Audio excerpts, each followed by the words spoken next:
And earlier this month, Wilford Brimley passed away. He was well known as a pitchman. He was the Quaker Oats guy. He was the guy who told us that we needed to get our supplies for diabetes. And he was well known as a major motion picture star in films like Cocoon and The Natural. And he was also a big part of what's happening here locally right in Billings. Got a great connection here. Teddy Vogel is here, the executive director of the Chase Hawks Memorial Association. Good morning. Thanks for being with us. Morning, Ed. Thanks for having me. Let's talk a little about Wilford and how he helped out the organization to get it to where we are today.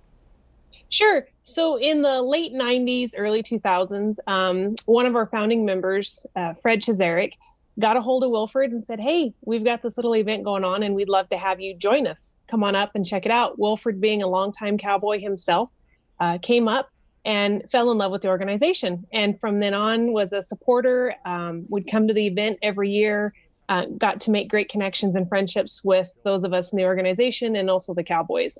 Yeah, and I know anytime he got to town, he was a great spokesman for the group and people would just flock to him when he was out in public.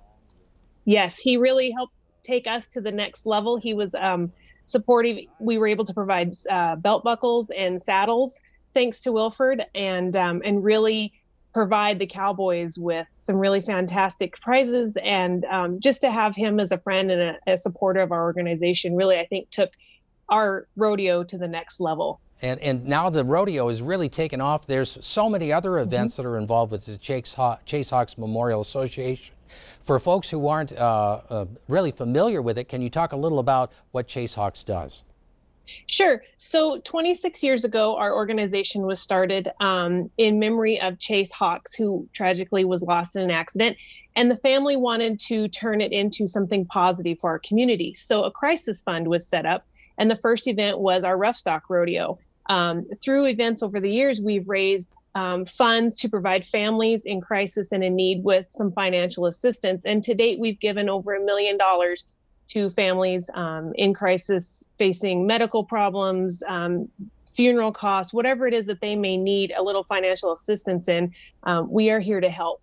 All right, before we tie things up today, one event along with the rodeo that's really a signature event is Burn the Point.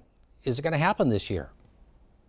We are moving forward with plans. We're working closely with the health department. Riverstone's been great to work with. September 4th and 5th, we will have our events. The car show will be on Saturday the 5th, and the 4th, of course, is the parade and street dance. We do encourage masks. We do encourage distancing. Bring your family, but keep to yourselves. Spread out as much as you can. And we will have hand washing stations throughout the parade, and we're going to have a great time. All right, great. It's really nice to talk to you. Congratulations on the position. I know you've been there since March now, and really appreciate you taking the time with us today.